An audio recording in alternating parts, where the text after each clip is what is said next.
Okay, so to remove the passenger seat, you need to lift up the base of the seat, and then inside there will be 8 16mm nuts for either end. There, hiding behind the wires. And there will also be all this attached to the seat with a few Allen key bolts. This all needs to come off. Then the seat should just lift out. Get careful with these wires. I've disconnected the battery because we will be taking all these plugs out. That big black bit there needs to come off. So we'll be taking all these plugs out. So I've disconnected the battery. So when I unplug those, I don't create any problems.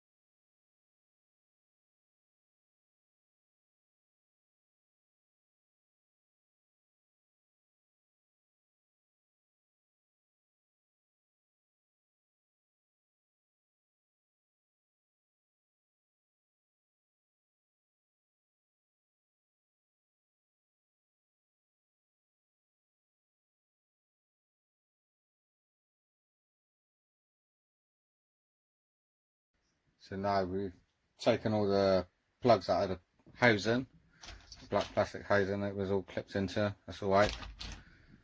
Clipped them all back together as I went along, although they're all colour coded, so you can't really get them wrong, to be honest. Now we've got to try and get all that under the floor here. I'll have a go. That's what everyone else does, so it should go under.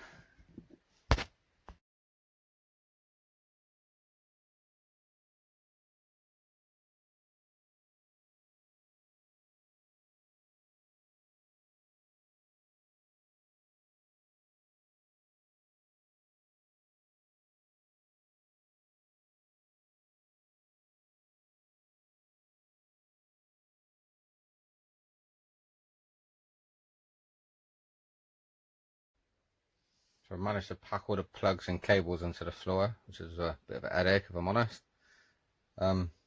Still that's just bulging up a bit to me, so I'm going to have to just try this base and see if it goes down, otherwise I have to mess around with it a bit more. But yeah, a bit of a nightmare. So I've just placed the swivel base over and the wires are fine. It looks like it's bulging up, but the base doesn't sit flat on the floor, so wires fitted are fine. Issue I've got is these threads didn't come up through far enough under the seat base. So we're going to have to take these ones out. The front ones are okay. Take these ones out and swap it with some M10, some 70mm M10 bolts, washers, and some spring washers. Apparently stock with bolts coming loose. So I'm going to crack on and take those out a sec. Okay, so we've removed these anchor bolts that were in the floor which hold the seat down. That was a 22mm socket to get those off. Come out pretty easy. And we've replaced them with some 70mm M10 bolts with a washer and a split washer. Split washer apparently stops it vibrating loose.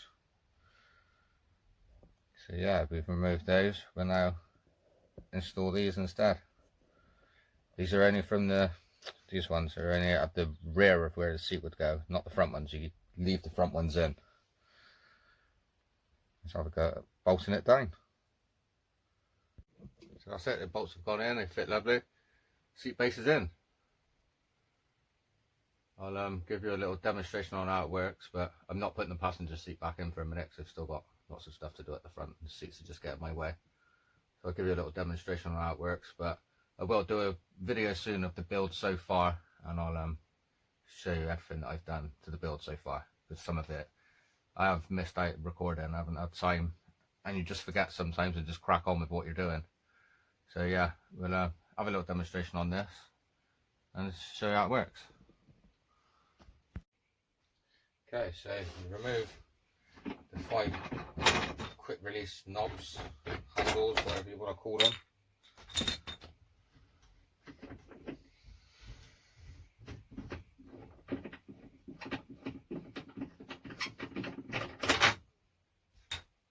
I will show this with the seat in at some point.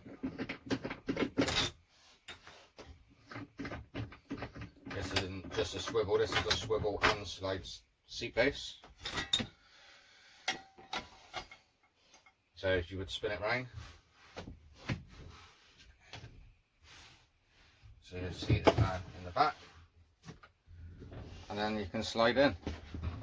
It comes out on the rails like that.